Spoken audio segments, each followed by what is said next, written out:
Our main character is Ao, who lives on an island with his friend Naru. She suffers from some illness due to her special ability, known as Du Ta. That night, they both went into the forest to find a sloth that Naru had saved from a fire. He wanted her to leave it in the forest, but she felt it would be dangerous for it to be alone without a family. Ao found it and brought them both home, while he had to go pick the remaining mangoes. He wanted Naru not to go out at night, but she said if Ao wasn't back by a certain time, she would call the police. Meanwhile, a young man named Gazel was transporting goods for the Japanese military with two friends who were suspicious and distrustful of the equipment given to Gazel by the Japanese military. While testing the device, their vehicle suddenly malfunctioned, causing him to crash toward the beach, nearly hitting Ao. Gazel was angry, not knowing what Ao was doing there, but Ao claimed he almost died because Gazel didn't know how to drive. His friend came to stop Gazel because they still had work to do. As he went back to get the cargo, Ao accidentally obtained some kind of ring. Suddenly, one of Gazel's other friends discovered that his vehicle's engine was severely damaged in a way they'd never seen before. He knew Ao lived at Mr. Fukai's house, who had parts for this type of vehicle, so he wanted Ao to hand over some parts.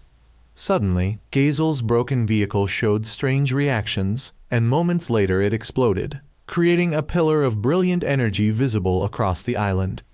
Ao ran ahead while the friends wanted Gazel to escape before things got more chaotic. A satellite in space accidentally caught the signal from the earlier explosion and knew something would definitely happen. Ao managed to run home to let Naru know he was okay, but she knew something big had happened. Gazel and his group had to escape after seeing a huge creature appear on the beach. Gazel wanted to escape immediately to avoid encountering Japanese forces in this chaos. Meanwhile, at sea, a warship recognized that the light emanating from the island seemed very dangerous. Ao was forced to evacuate with Naru and the sloth, and he accidentally saw something gigantic appear where the light was. They crashed on the roadside, and Naru didn't know what was happening. People were gradually being evacuated. Ao knew the thing from earlier was a die monster, and he was worried about what to tell his grandfather. When he got home, he found his grandfather preparing to go to the hospital. His grandfather wanted him to prepare for tomorrow's initiation ceremony. Ao just watched his grandfather leave without mentioning what was happening on the other side of the island. Meanwhile, Gazel's group successfully delivered their goods to the client, but realized Gazel was missing one item, the one Ao had taken. After dinner, Ao called Naru to check on her situation. He didn't dare visit her house because her father always disliked him. They argued for a while about Ao always using this excuse not to visit her house. After arguing, Ao gave up and hung up. The next morning, Gazel's group returned to the beach to search for the item, as the client gave them 12 hours to find it. Only a huge crater remained on the beach. Unable to find it, they thought Ao might have taken it. Gazel felt his group was in trouble because so much had happened in just one night. There were no sounds around except for the ocean. Meanwhile, during Ao and Naru's school initiation ceremony, two light pillars similar to the previous night suddenly appeared. The organization in space had prepared to send people down to deal with the situation. Ao, having lost track of his grandfather and Naru, went searching when a meteor fell. He tried calling, but the lines were down, and people wanted him to run away. But the strange thing from last night came back again and started destroying everything. He ran away helplessly, realizing humans couldn't fight back. Suddenly, the ring fell out and started glowing. When he picked it up, he remembered his mother had a similar ring. Gazel's group found him and demanded the ring back, but he resisted and refused to hand it over. Understanding Ao's stubbornness, Gazel decided to take him along, thinking they might be able to do something to save the island. At that time, the island's navy received a message from the National Guard that they must let the Japanese ship leave. The Japanese forces didn't want to get involved, so they would leave as requested. Some device on the Japanese ship had emitted a signal, and the sea monster suddenly turned its attention towards it. Gazel had informed Ao that this ring was the key to a Japanese weapon. He instructed to deliver it to them even though they were enemies, so they could fight the monster instead. But if the Japanese forces wouldn't help, they would steal that weapon. After identifying the ship, Gazel drove there intending to carry out the heist. He shot a grappling hook onto the ship, causing the Japanese forces to fire warning shots. Suddenly, the monster fired directly at the ship, causing it to sink gradually and dragging Gazel's group down with it. Al broke the glass window and fell from the car. He managed to grab onto the device on the ship, and Gazel told him since he had its key, he should go in and fight. He climbed in and started up the machinery to prepare for battle. Ao's grandfather was looking for him at this time and accidentally found Naru's family. Ao had sunk and wasn't very skilled yet, so he was just trying to figure things out when suddenly the ring synchronized with the machine and gave him control. He piloted the aircraft above water, and Gazel knew he had succeeded. Meanwhile, the space organization accidentally caught signals from the machine Ao was piloting, even though it had been missing for over a year. Ao had piloted the aircraft past the monster and transformed it into armor with a surfboard. He gathered his courage and charged into battle. Naru's father didn't like Ao's grandfather because he had saved Ao's mother and caused the island to suffer misfortune from that action. However, he believed the children weren't related to this matter, and neither was Ao. At this point, Ao was trying to fight the monster, but without weapons, he couldn't do anything. He had to lure it away to think of a counter-strategy. But the International Guard organization had just arrived and noticed that the robot's pilot was an amateur, because no one would lead the monster to that meteor. Ao just realized he had made a mistake bringing it here. However, thanks to bringing it here, the meteor had interfered with his energy and the monster couldn't determine his location. He then burst out of the smoke, causing it to charge and cut off one of the robot's arms. He caught it and used that arm to stab straight into the monster's head, destroying it. When he woke up, he found the islanders throwing stones at him because of his turquoise hair. He also received signals from the International Guard team, so he had to pilot the robot away. The girl piloting the green robot followed to search and accidentally found him floating on the water. She saved Ao, and since she didn't know he had piloted the robot, she had to let him go. When he got home, he heard that the military was questioning his grandfather because now Ao had revealed his nature and was reported by the islanders to have turquoise hair. He was startled to check the mirror and saw his hair color was now like his mother's years ago. She had also faced discrimination and had tried to dye this hair black. Meanwhile, Naru accidentally heard about Ao's problem and escaped from the infirmary. She found Ao at his usual spot, and he knew he was being hunted because of his hair color and because he was a foreigner like his mother. She wasn't disgusted by him, so he decided to show her the robot he had used to protect the island. He didn't intend to use it again because that would make him more hated. Meanwhile, the red aircraft was still at the meteor site when military helicopters happened to arrive. When calling back to her teammates, the girl piloting the red aircraft informed them she had gotten into trouble. Naru and Ao went looking for the sloth, but her father and others had surrounded and taken Ao away. Meanwhile, Gazel's group had found the robot but couldn't figure out how to move it, as they couldn't control it and moving it would be too obvious, and Ao didn't want to pilot it. Meanwhile, the blonde girl who had saved Ao met a little girl asking for help, so she had to go get her aircraft to help. The commander here didn't understand why only young people could pilot those aircraft. Since the Ao was mentioned, the boss asked the commander for more information about the Ao and assigned the task of meeting with the island's high-ranking officials to a female junior officer. She wanted to research the meteorite to prevent the kaiju from coming, but they refused because they had never heard of a monster appearing in the same place twice. She then went to pick up the pink-haired female pilot and instructed her to find the blonde-haired one and keep an eye on that meteorite. At this time, Ao had a conversation with the person who captured him. He revealed that he had met Ao and his mother 10 years ago. Naru's grandmother also told her about what happened in the past. 13 years ago, Ao's mother accidentally fell from the sky.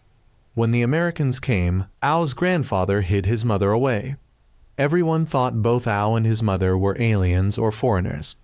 Ao's side also heard that when he was 3 years old, the meteorite appeared near the island, so his mother was captured by the Americans. The meteorite then contracted, making people think his mother was the cause of the disaster. He believed he did nothing wrong, and these were unfounded accusations, but the people still hated him. Meanwhile, Gazelle wanted to find a way to save Ao, and he was going to do something crazy. The boss also came here because he wanted to meet Ao. Just as he went in to meet Ao, Gazelle and his friends accidentally crashed in and put Ao in the car in an instant. Coincidentally, the person who captured Ao was Gazelle's father. He opposed his father because he felt it was unfair to Ao. They had always treated him badly and blamed him, while they were the cowards who refused to accept this opportunity for independence. When he took him up to the sky, they accidentally encountered a larger kaiju up there. But Ao didn't want to fight and just wanted to go meet the grandfather. When he arrived, he saw that the grandfather's clinic had been burned down. The grandfather didn't allow him to hate them because ultimately, it was because they loved the island and wanted to protect it that they acted this way. He saw that the grandfather still kept photos of him and his mother. He changed his mind and wanted the grandfather to run away. He met up with Gazelle's group again and decided to fight.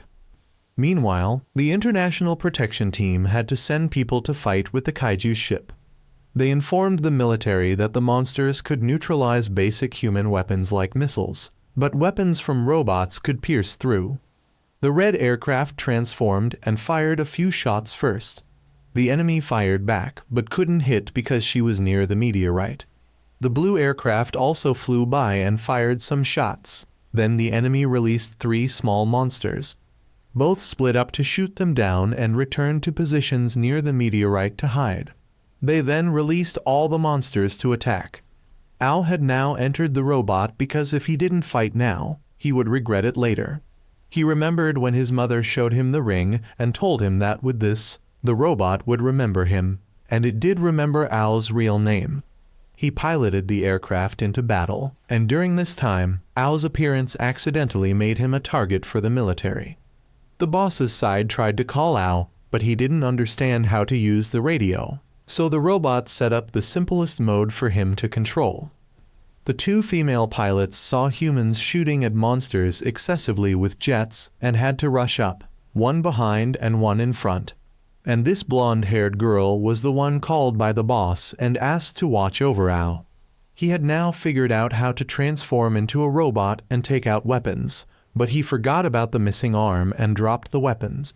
He accidentally went into the danger zone, forcing the blonde-haired girl to come save him. She brought him back to the ground and realized he was the person she saved before. She informed him that he had just entered the monster's activity zone. There would be an area surrounding their ship where they could act. Since they were now on the ground and out of range, they wouldn't attack randomly. She wanted him to stay put while she returned to fight. He didn't want to sit idle, so he asked her and her teammate to lure away all the monsters while he would charge at the main ship to destroy it. This female officer didn't trust an amateur piloting a broken robot like him, but the boss was willing to bet on Ao. Both the blonde-haired girl and Ao could now communicate via radio, and Ao only had over a minute to deal with the ship. He flew behind her and received the weapons she dropped. Since Ao's robot was the first generation, he could be compatible with all weapons from other robots. He sprayed bullets all over the ship, and by the time the monsters discovered it, he had reached the engine and fired into it, causing everything to explode. That day, Gazelle's group discovered the International Guard team doing something with the meteorite. He had one friend act as bait and then snuck in with the other person. Both discovered the 2 aircraft taking out something from inside that looked exactly like what he had seen in the car the night before. The meteorite also stopped working. He immediately ran back to prevent Ao from being taken away. At this time, the female officer and the boss had gone to Naru's house to meet Ao's grandfather. They wanted to take Ao away for care, but the grandfather wanted to let Ao decide. Naru also wanted to know where Ao was because without her, Ao would fall into despair. A few days later, Ao was brought to the city. This older brother would be responsible for guiding him. Right in the city, he still saw many people protesting against war, and the brother said these incidents happened every day. He took him to meet his sister for a bowl of noodles, but when his sister went inside, she was trying to contact the intelligence agency to turn Ao in. He overheard this, and the brother, feeling indignant, took him away. He took him to the boss's place where Ao met Naru again. The boss let Ao hear his grandfather's message, that the robot belonged to his mother, and she had once driven it into enemy territory and never returned. He worried Ao would do the same, so he hoped Ao wouldn't die. No one knew what happened to his mother, so he decided to join to find out the truth about her. Naru also wanted to go, but because of her illness, he couldn't let her. Naru gave him the sloth so he could always remember her. The military jets from the island came to try to capture Ao. He went to the robot that the brother had hidden and drove it to the International Guard ship and left. When he got to the command room, he wondered where the sloth was, but no one had seen it. The sloth had accidentally found Gazelle's group of friends because they had snuck aboard. Ao could now get to know the two girls. The blonde one was Flor and the pink-haired one was Elena. He could now see their headquarters. It looked quite nice, but he didn't understand much about why they built it this way. When arriving at the landing site, a whole technical team was prepared to maintain the aircraft, and Ao met Alex. He was the technical department head and needed to meet him. He said the arm would need 4 hours to fix, and he would adjust it to match his high-speed fighting style. The boss called him to follow, but he was worried about the sloth, so the boss said Officer Rebecca would look for it instead. She accidentally found 3 young stowaways who all fell straight towards her. She kicked Gazelle away, and he wanted to meet her commander. Ao was now being taken for examination. Analysis showed he differed from normal people in one point: his eyes, because they could see electromagnetic waves that normal eyes couldn't see, such as electromagnetic waves or ultraviolet rays. When he wondered about himself, the boss said he was completely normal. This hair color was just inherited from his mother. Flora then took him on a tour of the base and let him know there were many other pilots besides them. She led him to the dormitory area, but realized she forgot to ask her superiors about his quarters. Suddenly, the TV reported that the sloth was running around the base randomly, and I wonder how the sloth could run so fast. Ao was worried, so he decided to run and look for it. Meanwhile, Gazelle had gone to meet the chairman of this place and asked him about what he had people take out of the meteorite. He began to wonder if this organization was really a volunteer organization as the world knew it or not. The chairman found them interesting, so he would compromise. Ao at this time went to a crowded area and saw his sloth with another pilot team, while Fleur accidentally ran into Gazelle and his group who were going with Rebecca. He recognized her as the person who went with Ao, so he slipped away first. They just left without explaining anything, leaving Fleur not understanding what happened. While on the ship, Rebecca received news that a meteorite had fallen. Ao had now met this uncle's pilot group. Bruno was the leader, and these were all his members. The smallest girl here, despite her appearance, was the same age and considered herself Ao's senior. Suddenly Bruno received a mission and called the whole group to leave. They returned the sloth to him and then left with Bruno. Ao's group's boss came to the command room and discovered Gazelle's group there. The chairman said they would now be part of the organization. Ao was now brought to the dormitory by Elena and left waiting outside. Fleur came and wondered why he was at the girls' dormitory. He used Elena as an excuse, which made her wonder since when they had become so close. Meanwhile, Bruno's group had begun to enter battle. 3 girls had gone up first when suddenly a kaiju rushed out, causing one person to fall. They kept appearing from behind the clouds, making them unpredictable. Bruno called for backup, and the command room decided to send Ao's group into battle. The boss didn't allow it because his group had just returned from battle, but there was no other choice. Fleur and Elena quickly received orders, and she told him that the organization originally just wanted to get his mother's robot back. So whether he wanted to continue with the fight or not was his choice, and no one would force him. He followed the two girls to the pilot changing room, and the boss showed him his own suit. All three then went to the hangar, and Al met Alex, who told him his aircraft had been repaired and could fly well, and the organization had also renamed this aircraft to the name his mother had chosen. They then officially took off and headed to battle. During that time, in the allied country that Al had just left, an arms trafficking boss recognized his subordinate was a traitor and had people point guns at him. Meanwhile, at a warehouse where smugglers stored weapons, the government had come to suppress the disorder. They tried to resist, but guns against tanks were impossible.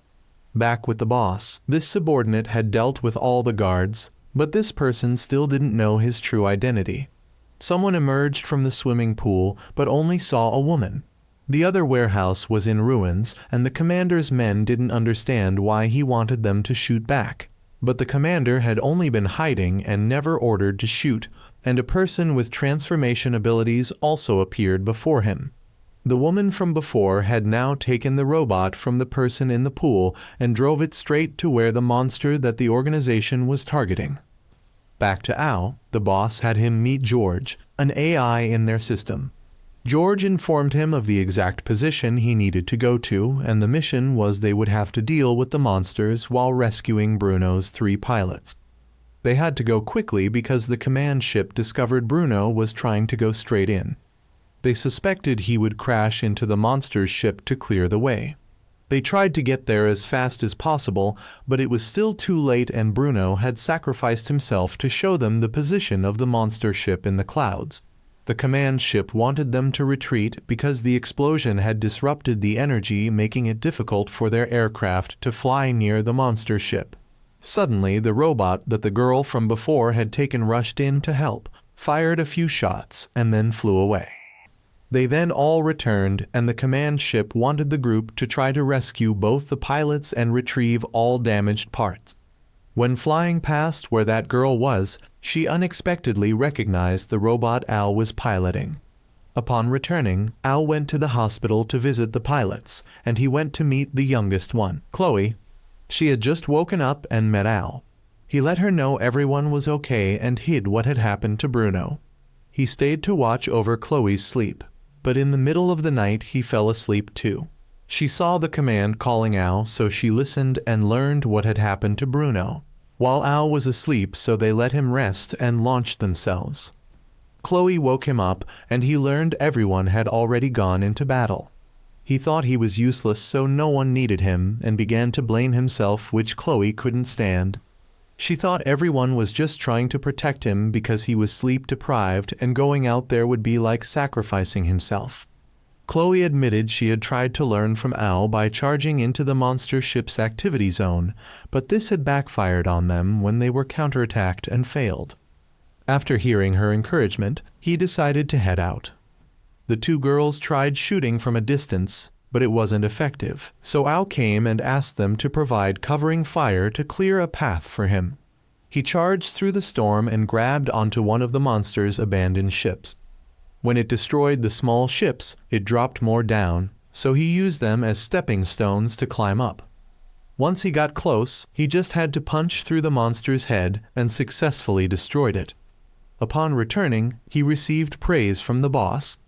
The next morning, he saw people coming to clean up Bruno's belongings. When he went to look, he saw that Bruno had always put the group's children first, and worked with the principle that it wasn't time for children to die. He was heartbroken that such a good person had passed away. Meanwhile, the girl with transformation abilities had come to attack the organization's entrance. She transformed continuously from one form to another and finally returned to her true form, a white-haired person who called himself Truth. Truth kept advancing toward the base, raising his hand like a gun, and bang, explosions kept happening without clear reason. Soldiers had to come to stop Truth, but he just destroyed the main gate and proceeded inside. Police who were dispatched to stop the intruder were all simultaneously blown away by the explosion. The commander called Al and requested both him and Fleur to stay in the room, and someone would come to pick them up. Fleur complained about having to stay in a boy's room, but she had entered there first without anyone forcing her. The commander also asked if Elena was with them because he had tried to contact her through emergency channels with no response. The superiors were discussing this intruder and would consider this attack as a declaration of war. And even though there was only one intruder, this couldn't be considered a minor matter. The superior then went out to inform Rebecca that the first priority was to ensure the pilot's safety, and depending on the situation, they might have to self-destruct the entire base. We then met Mirror, who was a fairly famous singer at this base and was supposed to have a performance, but it was now cancelled due to the attack. Her co-performer wanted her to evacuate soon, but she told them to go ahead because she had something to do. Mirror checked the base's cameras and discovered Truth seemed to be approaching this place, but when she looked up, he was already on stage. Soldiers ran out to stop him and asked where he came from. He didn't answer, but just said he would dedicate this performance to everyone in the base. He then grabbed the mic, jumped up and fired a shot that blew away all the soldiers. He then asked Mirror what she was doing here, and upon hearing she was a singer, he passed her by and left. Mirror later heard through radio communication that soldiers were gathering to protect the shelter, but Mirror realized Truth wasn't targeting that place. Gazel was vomiting violently when suddenly the bathroom exploded. Truth kept advancing while soldiers, in pursuit of him, didn't notice and stepped on Gazel and his friend. They cornered Truth, and he claimed they were preventing him from finding the world's secret. The command center noticed Truth was only going higher, not lower, so it seemed he was targeting the pilots rather than trying to maximize casualties. So the command center notified the engineers to get the pilots ready for battle. The chief engineer thought only one machine could deploy, but Rebecca thought one was enough, so she sent Al first. But just as he started the machine, Truth was right in front of him.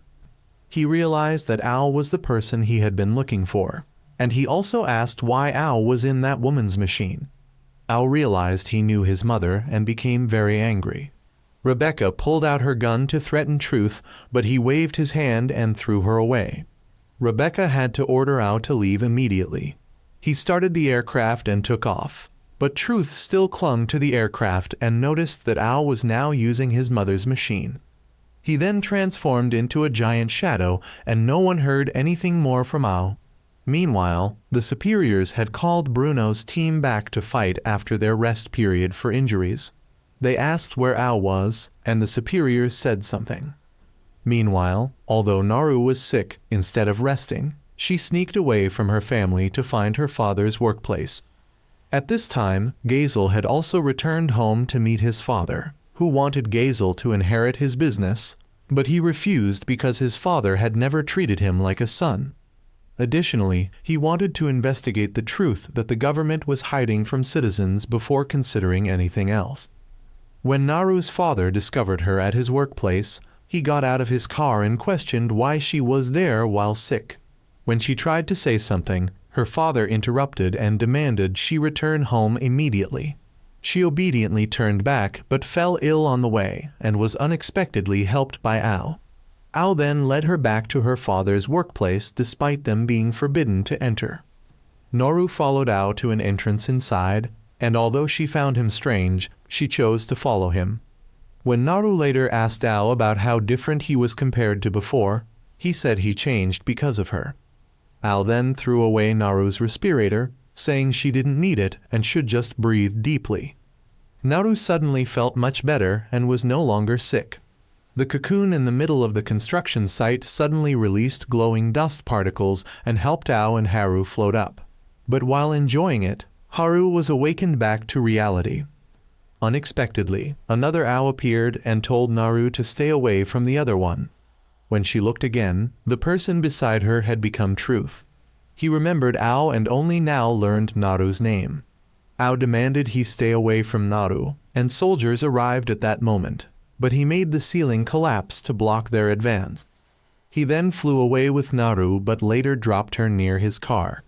Truth simply got in the car and left. Seeing Gazel also driving a flying car, Naru grabbed his hand to get in with him.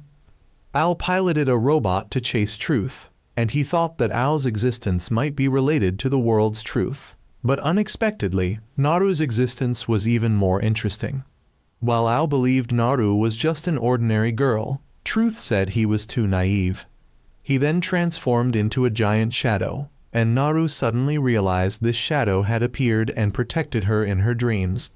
She then jumped from Gazel's car, and Ao had to quickly run to catch her. But Naru deliberately avoided Ao because she believed she could fly. She landed safely but still needed Truth to hold her before she lost balance and fell off the cliff. Ao ran over to tell Naru to stay away from Truth, but she stood up to protect him instead. She knew Truth was the missing piece she needed, and just being near Truth would allow her to fly. Truth then teleported away with Naru. Ao tried to grab Naru but missed and woke up at the base. Elena and Fleur informed him that he had been unconscious for 3 days.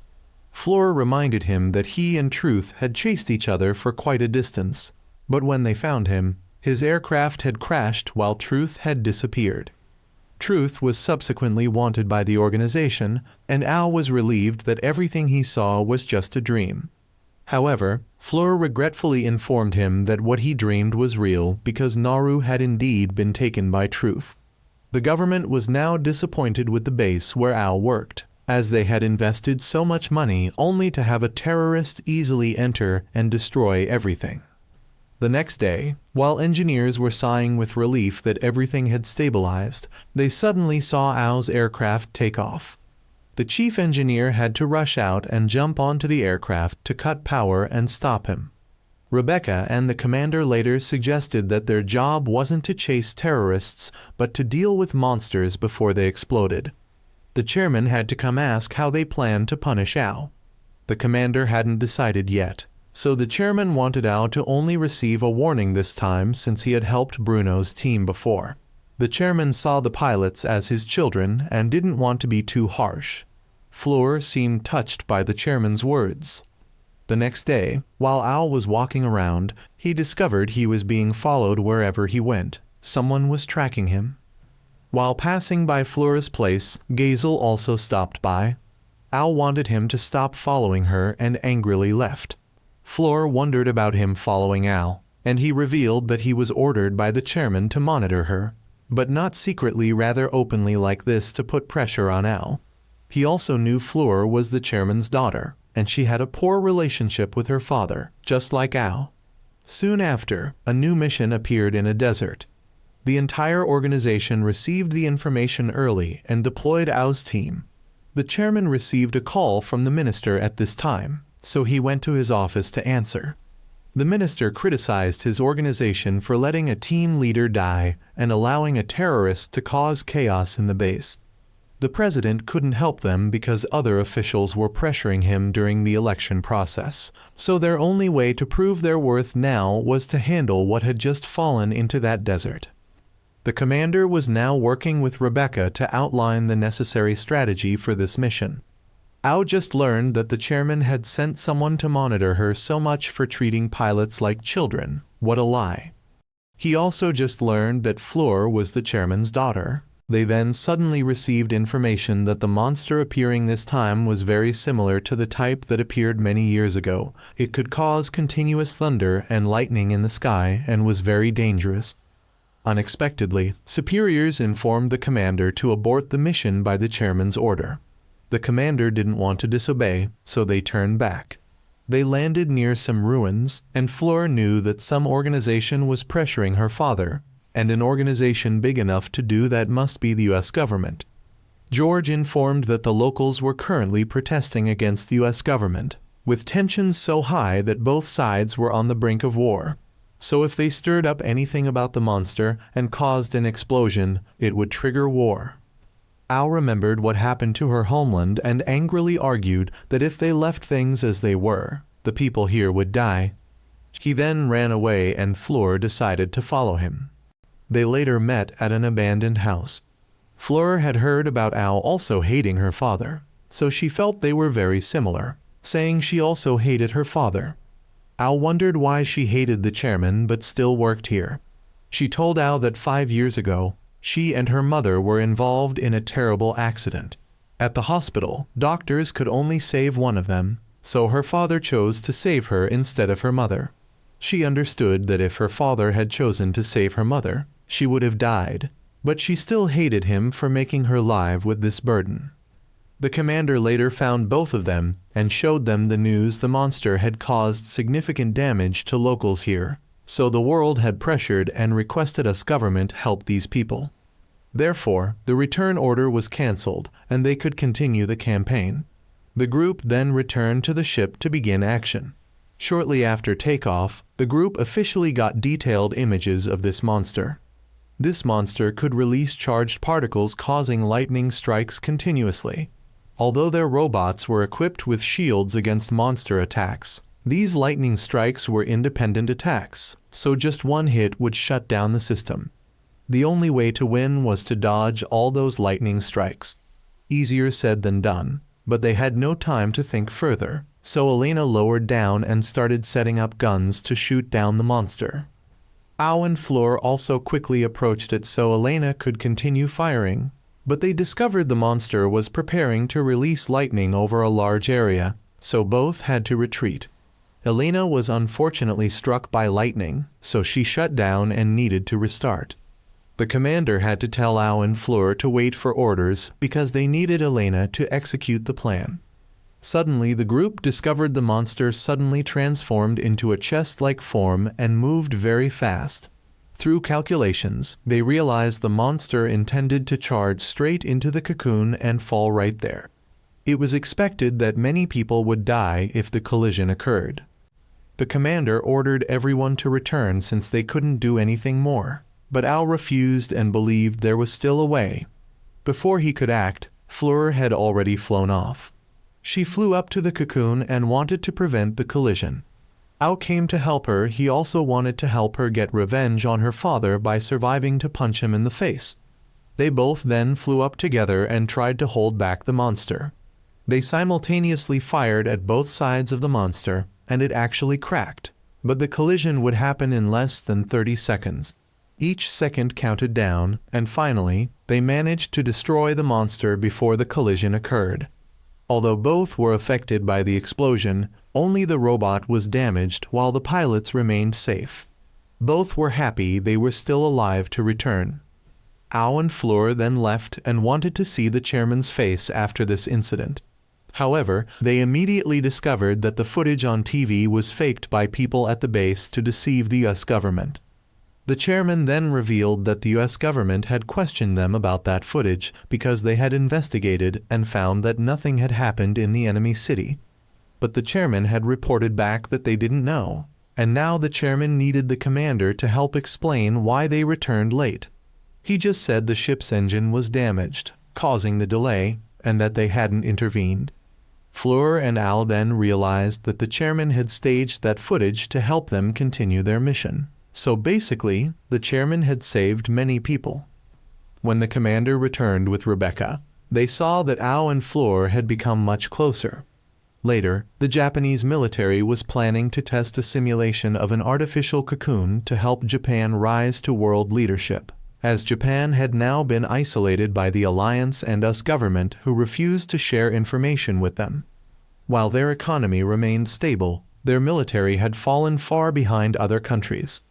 Although the military wanted to develop strongly, they knew the citizens would certainly not support this as they only wanted to live in peace. However, they still saw this as necessary, so they decided to buy information from a hacker group about secret documents related to the cocoon that the US government had hidden. However, this plan of the Japanese military was leaked by an insider. Back to the pilot group, since it was a day off, Fleur and Elena decided to go to the swimming pool to relax, but Ao came and wanted them both to focus on training. However, Fleur argued that swimming was also training, and she knew Ao was anxious to rescue his girlfriend Haru, and his unwillingness to join swimming was perhaps because he couldn't swim. But he corrected her that he actually could swim. Meanwhile, the chairman had informed the commander about the Japanese military's intention to experiment with creating monster cocoons, and Ao's team's upcoming mission would be to secretly recover that cocoon from the Japanese military. Just then, Ao's group passed by the command room, and Ao noticed the chairman had just given some new directive to his commander. Not long after, Gazel's group was brought to Japan. After some troublesome immigration procedures, Gazel's group got through. The group then went to a hill near the military base to intercept and eavesdrop on signals. Since this was where the cocoon had fallen in Japan, it didn't take long for Japan to begin the research and exploitation process from this cocoon. They had now begun the research process. After a small test, the cocoon showed signs of activity, and the Japanese military was confident they had now completed the first step of their plan. Gazel's group was surprised to hear that the Japanese military's first step had succeeded.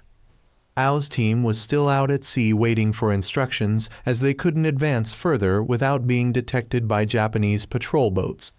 While Ao wondered how much longer they would have to wait, suddenly a light column appeared signaling that monsters had arrived.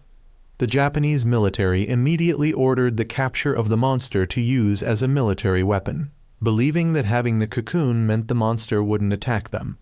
However, they were wrong when the monster still began to attack. At this time, Ao's group had landed their aircraft in the water to approach the cocoon. They were not allowed to transform unless absolutely necessary, because once transformed, it would be difficult for them to operate underwater for long periods. When Ao questioned why they had to move underwater instead of on land, the commander explained that their target this time was to retrieve quartz ore inside the cocoon.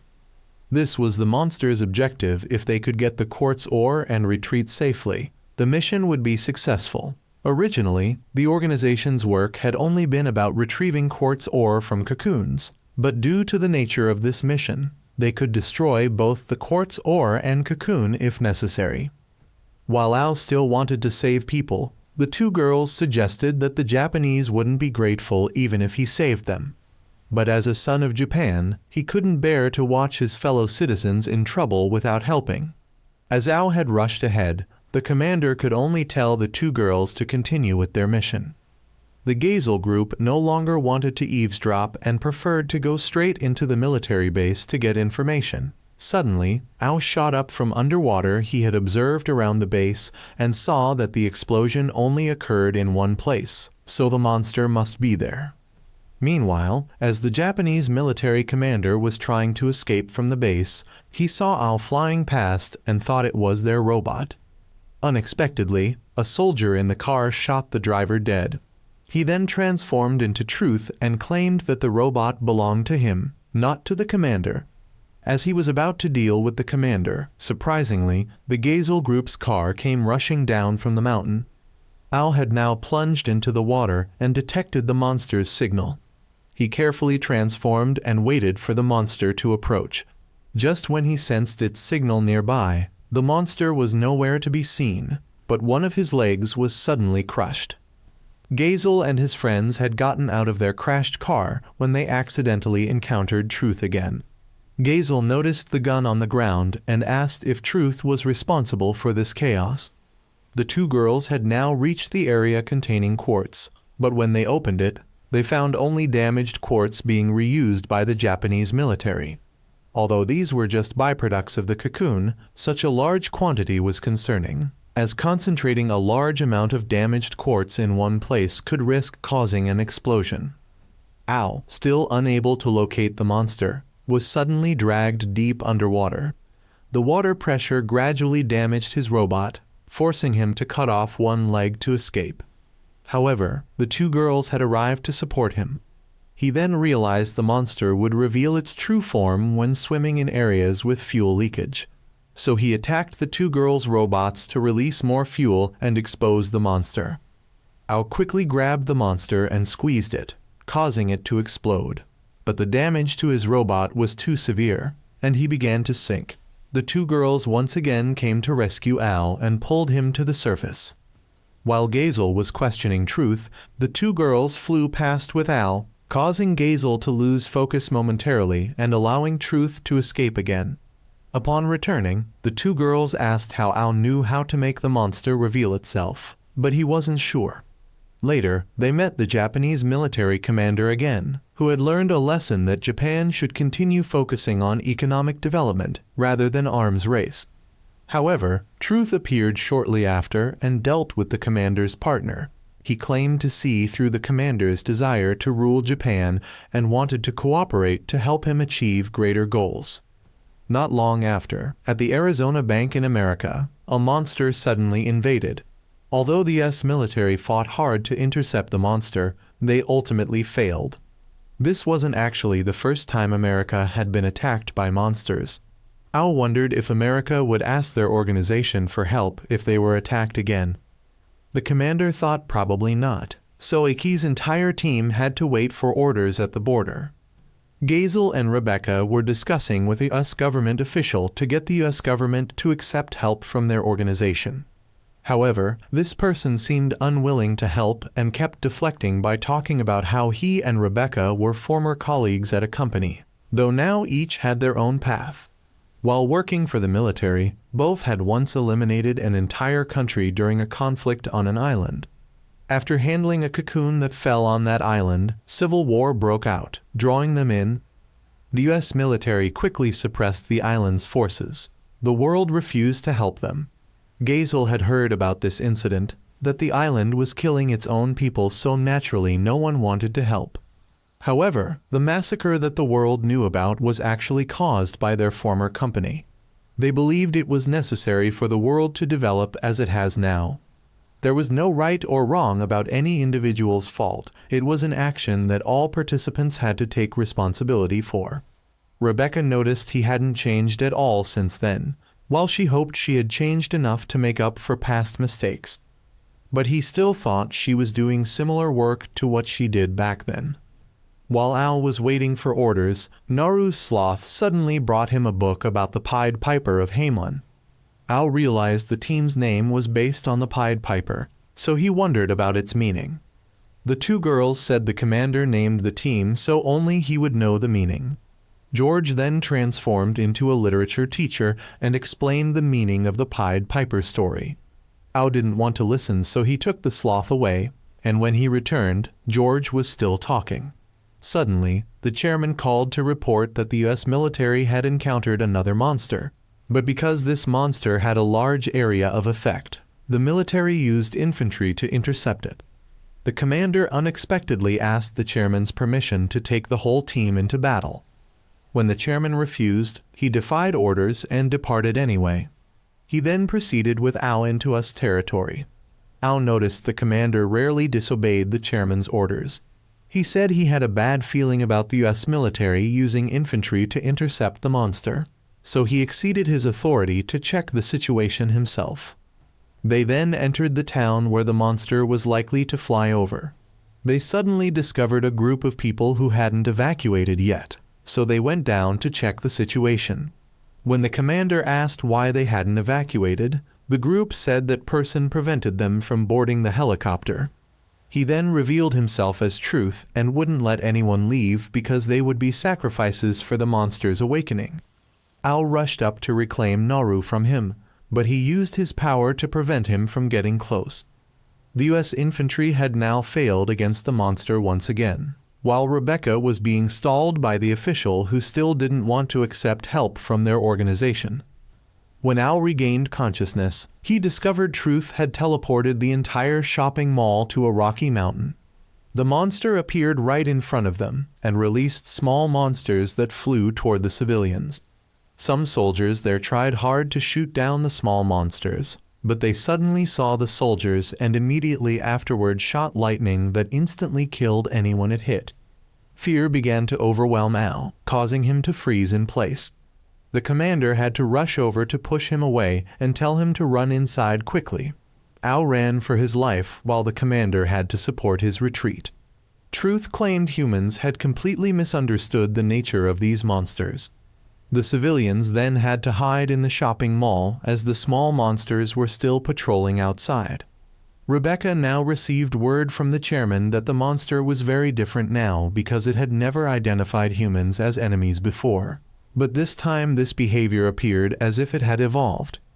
The chairman wanted Rebecca to negotiate with that official quickly, and she was given full authority to set conditions if needed. Gazel then noticed Rebecca was still somewhat hesitant, and the reason must have come from the commander. The commander apologized to Al for bringing him to this dangerous place. He revealed that he was a soldier from the country on the island that Rebecca had previously eliminated.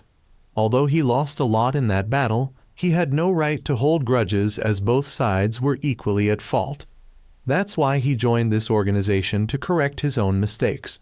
However, since only minors could pilot the robots, he chose the name of the Pied Piper of Hamelin to see himself as someone leading children into battle. Al later walked around the shopping mall and discovered that the mannequins had been shot to pieces by the monsters. The commander and some soldiers then tried to find an escape route. Suddenly, Al rushed out with a tent and hid right among the small monsters. Though they saw him, they left after he hid in the tent. Al quickly ran back and told the commander about his experiment. He noticed that while mannequins on the upper floor were shattered, one inside a tent remained intact. Thus, he realized these monsters identified humans by their shape. So he wanted everyone to find a way to escape with him. Everyone then took tents and prepared to move outside. They walked in a line and successfully got past the small monsters. Rebecca told Gazel to leave her with her former boss for a while. Gazel went outside while the official was ready to let Rebecca leave with the request for help, but with one condition. She pointed her gun at him and asked what the condition was. Soon after, deployment orders were sent to Al's team. The two girls quickly went with the main ship to pick up Al and the commander. The commander told Al he had a plan to deal with the monster. The two girls soon encountered the monster and lured it to chase them. Al approached from below, and the monster immediately released small monsters. Al had to constantly deal with the small monsters, so he couldn't approach the main monster. So the commander called the two girls and told them to attack when the monster opened its mouth to release the small monsters, and to make it release them, he would use himself as bait. He shot a missile at it, causing it to open its mouth and release small monsters. The two girls immediately flew up, fired into its mouth, and successfully eliminated the monster. Upon returning to the ship, Rebecca asked the commander not to be so reckless again because the team needed a leader like him. Not long after, Gazel and his team had a chance to investigate some things. He discovered that the singer Mirror at their previous base had been frequently performing everywhere lately. However, while they still had no information, his team tried to look carefully at Mirror's face, and when compared, it looked quite similar to Elena. Elena was quite confused now and might not even recognize that her name was Elena. But being on a mission, Fleur and Al had to ignore Elena's issues and focus on the mission first. Two light pillars appeared, and Al wondered where these monsters came from. George said this issue was still just theoretical, and no one had really proven where these monsters came from. Al then passed through the dust cloud and saw the cocoon, but didn't see the monster anywhere. He discovered a black smoke appearing and thought it was truth, so Al flew around to attack it. But when the two girls arrived, that smoke disappeared. From the ground, a black creature drew the chairman's face right when Fleur was speaking ill of her father. She felt embarrassed when the chairman's face appeared, so she fired to destroy that image. No one was sure if the monster really appeared this time, so for now they just went to retrieve the quartz ore first. During retrieval, some kind of sand suddenly entered Elena's robot. That evening, the chairman discussed some things with Gazel. He suspected that Elena and Mirror were the same person, so he went to a research facility where the chairman had found Elena.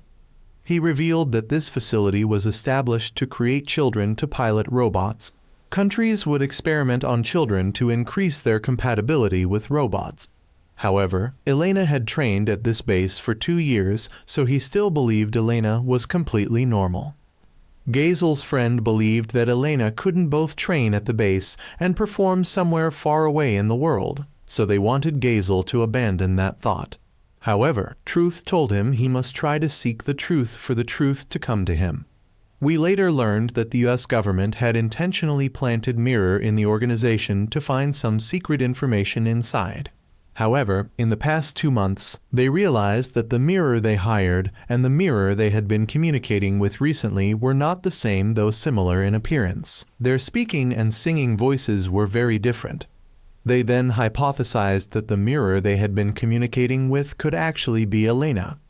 Meanwhile, while the engineering team was maintaining the robots, the sand that had attached to Elena's robot suddenly spread out and possessed the 3 girls from Bruno's team. They began to lose their minds, got on a plane, and flew away. Elena was also possessed by the sand, which made her unable to distinguish whether she was truly Mirror or Elena. She then ran to Al's location.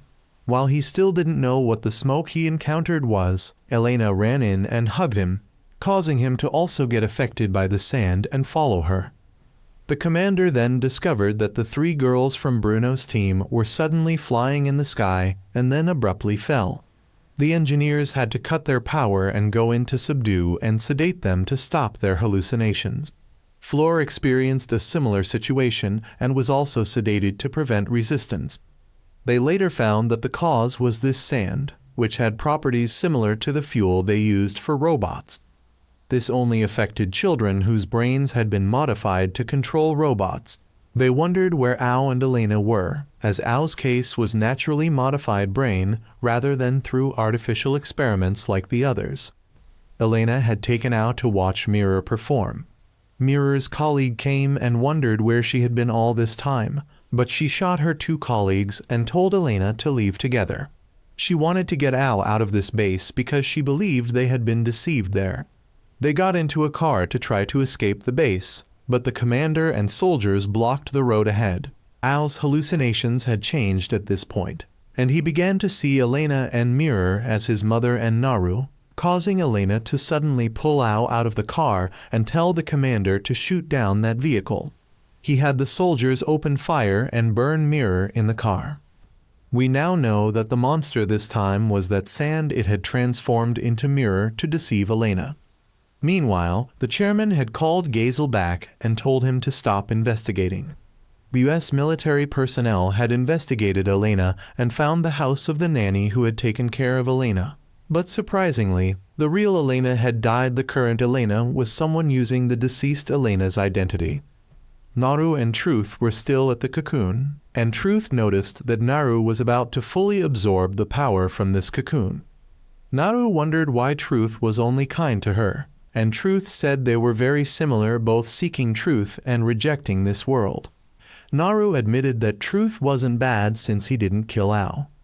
Meanwhile, Gazel had searched the base's basement and was discovered by the director. He wondered why they were there, and Gazel claimed he was an independent team under the chairman's authority, so he could go wherever he wanted. He questioned about them hiding quartz ore here, but the director said it wasn't stored here, but in another place, that place being the space station where Ao's team was currently heading. The commander didn't like space, so he quickly led the group to the gravity area for easier movement. Ao then met the commander of this space station, Hannah. He saw an AI similar to George, but it told him it was still George because it was an entire system, not just a single computer. Meanwhile, the Japanese military commander had met Truth again. He told Truth that he had found some interesting information about Truth, that he was once the adopted son of a scientist. Meanwhile, we learned that Ao's group went to space because a cocoon had appeared in space and was expected to explode, causing many fragments to fall to Earth. Therefore, this mission would help their organization gain worldwide respect. But if they failed, all sponsors would abandon them. Ao wondered about the security team at this space station, and Fleur explained that the team only had the duty of protecting the quartz ore that the organization had collected. For other matters, they would only provide support rather than directly participate. Ao was ready for battle, but was suddenly shocked when he could no longer see the wind paths. Commander Hannah seemed to realize something and told Ao to return while the 2 girls waited for orders. Rebecca asked him about the wind paths, and he told her that he had always seen and flown following them. Everyone then realized that Ao had always been able to see atoms that normal people couldn't see. Ao didn't understand how people knew so much about him, and they thought he might be an alien because years ago, The military had recorded his plane appearing from a light pillar similar to the cocoons and monsters, and his mother had fallen from that plane to Earth. Everyone then thought they shouldn't let Al fight, partly because he would have difficulty maintaining stability while acting and partly because they worried he might have to fight his own kind. But Al remained confident that he was fine and could fight if he was more careful. They then began to plan for Al, saying he just needed to fly straight along the orbit and crash into the cocoon to change its trajectory. The commander said if they deviated from the orbit, they would take responsibility and rescue Al. They later encountered the monster, and the two girls stood from afar to support and help Al get closer to it. He tried to shoot it down but was swallowed inside. However, no one worried because Al destroyed it from within and escaped. Al then used a debris piece to push himself toward the cocoon, but a Japanese satellite suddenly shot at the cocoon, causing it to split and continue falling straight to Earth on its original trajectory. Al was thrown onto it and couldn't change the cocoon's direction, so he was about to be pulled down by gravity along with this cocoon. Though they weren't worried about the cocoon, they were concerned because Al wouldn't survive the temperature when entering the atmosphere. Floor wanted to help Al, but the chairman wouldn't allow it. However, the commander told Al to hang on because he would find a way to save him. Suddenly, a hole appeared in the cocoon where Naru was, and it also opened near Al's location. He hid inside it and surprisingly found a machine inside. The cocoon began to split open, revealing a giant aircraft inside. A robot emerged from it, stepped forward, and waved for Al to come forward. Al was then protected by the ship and returned safely to Earth. When the ship fell into the sea, he and the other robot landed on it. But when Al left the cockpit, he was surprised to see that the pilot on the other side looked very much like his mother. She introduced herself as Eureka and didn't understand why Al had hair similar to hers. What is really happening? Let's wait for part 2 to learn more details.